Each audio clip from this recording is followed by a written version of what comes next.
어느덧 조별리그도 막판으로 치닫고 있는 카타르 월드컵. 여러 경기에서 심판 판정과 관련해 말들이 많이 나오고 있는데요. 우리와 가나와의 2차전에서 코너킥을 차야 하는 상황에도 그대로 경기를 종료시킨 앤서니 테일러가 대표적이라고 할 수 있습니다. 그런데 그 테일러는 양반으로 보일 심판이 16강 여부가 걸린 포르투갈전 주심을 맡았다 합니다. 그가 한 경기에서 퇴장시킨 인원만 무려 10명. 저승사자 같은 이 심판이 주심을 맡은 경기에서 대한민국은 살아서 16강에 갈 수 있을까요?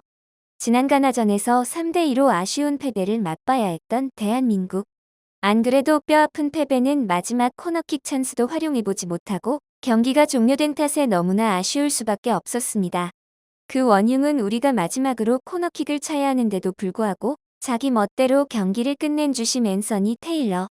영국 출신의 테일러 심판은 그가 본래 활동하던 EPL에서도 여러 이상한 판정으로 악명이 높았는데요. 안에서 새는 바가지 밖에서도 샌다는 말처럼 국제대회인 월드컵에서도 그의 제멋대로 판정은 여전했습니다. 당연히 차야 하는 코너킥도 못 차게 한 그의 판정에 우리 선수들은 물론 파울루 벤투 대표팀 감독도 강력히 항의했는데요. 테일러 심판은 항의하는 벤투 감독을 퇴장시켜 우리는 감독의 지시를 못 받는 상황에서 포르투갈전을 치러야 하게 되었습니다. 그렇게 우리 대표팀을 물먹인 테일러 심판은 그 뒤에도 크로아티아와 벨기에의 조별리그 최종전에서 추가 시간이 아직 다 지나지 않았는데도 경기를 종료시켜 명불허전임을 입증했지요. 그 다음에 있었던 일본과 스페인의 경기에서도 일본의 결승골과 관련해 미토마가 크로스를 올리던 시점 공이 라인 밖으로 나간 게 아니냐는 의혹이 제기되는 등 심판 판정과 관련된 논란은 여러 경기에서 터져나오고 있습니다. 이러다 보니 우리 대표팀의 조별리그 마지막 경기인 포르투갈전 주심을 맡을 심판이 누구일지에 대해 관심이 쏠리는 건 당연지사. 이번에 포르투갈전 주심을 맡은 사람은 아르헨티나의 파쿤도 테오 심판.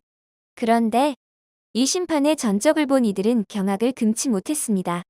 테일러 심판은 양반으로 보일 정도의 어마어마한 판정을 월드컵 바로 직전에 해서지요.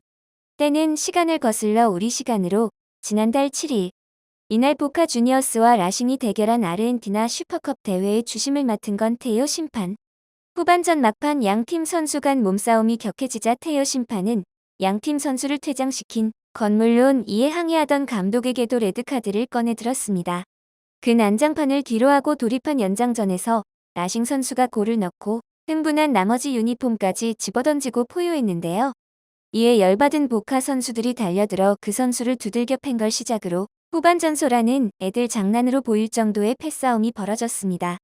이에 여기저기서 번쩍번쩍 하늘 높이 올라가는 테오 심판의 레드카드. 사태가 진정된 뒤에도 반칙을 하는 선수에게 자비 따윈 없다는 듯 퇴장을 명했고 이러한 줄퇴장을 비꼰 선수도 다른 선수들 따라 경기장을 나가야 했습니다. 아르헨티나 리그 우승팀과 우리나라나 잉글랜드의 FA컵에 해당하는 코파 델 라리가의 우승팀이 자웅을 겨루는 명예로웠어야 할 대회는 그렇게 붉은 빛으로 물들고 마는데 그 아수라장 끝에 피치 위에 남은 선수는 보카 6명, 라싱 8명. 어느 한 팀 선수가 7명 미만이 되면 그 팀은 실격패를 당하는 축구 규칙에 따라 라싱이 보카를 누르고 대회 우승팀이 되었습니다. 뭐 이런 경우가 다 있냐고요? 믿기지 않으시겠지만 바로 지난달 아르헨티나에서 있었던 실화입니다. 이 경기에서 테오 심판에 의해 퇴장당한 선수는 보카와 라싱 모두 합쳐 10명. 심판까지 합하면 무려 11명인 아르헨티나만 아니라 전 세계 축구계를 뒤져도 유례를 찾기 힘든 규모입니다. 물론 이 무지막지한 양의 레드카드는 선수들 간 패싸움이라는 매우 특수한 상황에서 나왔음을 감안해야 하는데요. 그건 그렇다 치더라도 테오 심판은 다른 일반적인 경기들에서도 카드를 많이 꺼내는 심판인 건 사실입니다. 지난 시즌 테오 심판이 아르헨티나 리그에서 주심을 맡으면서 꺼낸 옐로카드는 경기당 5.2장, 레드카드는 경기당 0.3장, 리그가 다르다는 걸 고려하기는 해야 하지만 가나전 주심이었던 테일러 심판이 지난 시즌 EPL에서 경기당 옐로카드 3.61장, 레드카드는 0.18장을 꺼낸 것과 비교하면 압도적으로 많습니다. 달리 말하면 테일러 심판이 카드 이전에 판정 자체를 이상하게 해서 문제라면 테일러 심판은 카드를 인정사정 봐주지 않고 줘서 문제가 생길 수 있는 심판이라는 거지요. 유형은 다르지만 테일러 심판도 우리로서는 그리 달갑지 않은 주심이라는 겁니다. 그래도 불행 중 다행인지 이번 월드컵에서 테일러 심판은 판정과 관련해서 아직까지 큰 논란은 일으키지 않았는데요. 그가 주심을 맡은 세르비아와 카메룬의 경기에서 양팀 각각 2명씩 경고를 줘 카드도 지난 시즌 평균에 비해 많이 꺼내지 않았습니다. 하지만 이런 온건한 모습이 포르투갈전에서도 계속 유지될지는 장담할 수 없는 상황. 그러니 수비 시 불필요한 반칙은 물론 심판이 문제 삼을 수 있는 행위는 자제해야 합니다. 다르게 생각하면 이건 우리에게 기회가 될 수도 있는데요. 포르투갈 대표팀에 있는 어느 자아가 비대하신 선수 덕분입니다. 네, 모두들 짐작하셨다시피 그는 바로 호날두. 이미 많은 분들이 아시는 것처럼 그는 언론과 소속팀이었던 맨체스터 유나이티드 및 관계자들을 비난하는 인터뷰를 해 방출된 상태. 따라서 다른 팀들에게 자신을 데려가 달라고 하기 위해 골등, 눈에 띄는 활약을 보여주기 위해 안달이 나 있습니다. 실례로 호날두는 지난 우루과이전에서 브루노 페르난데스가 올린 크로스가 그대로 우루과이 골문에 들어간 걸 자기가 헤딩해서 넣은 거라고 우겼지요.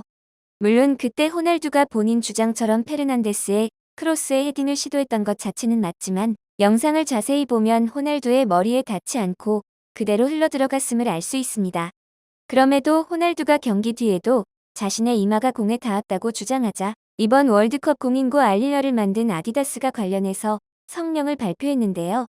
아디다스 측은 알릴라 안에 장착된 커넥티드 볼 테크놀로지로 측정한 결과 골이 들어갈 때 호날두는 공에 어떠한 접촉도 하지 않은 것으로 나타났다고 밝혔습니다. 즉, 페르난데스의 골이 맞다는 거지요. 일본과의 경기에서 스페인 선수들이나 팬들이 그랬던 것처럼 상대팀의 골에 대해 저거 골 아닌데 왜 골이라 하냐는 경우는 축구에서 자주 볼 수 있습니다.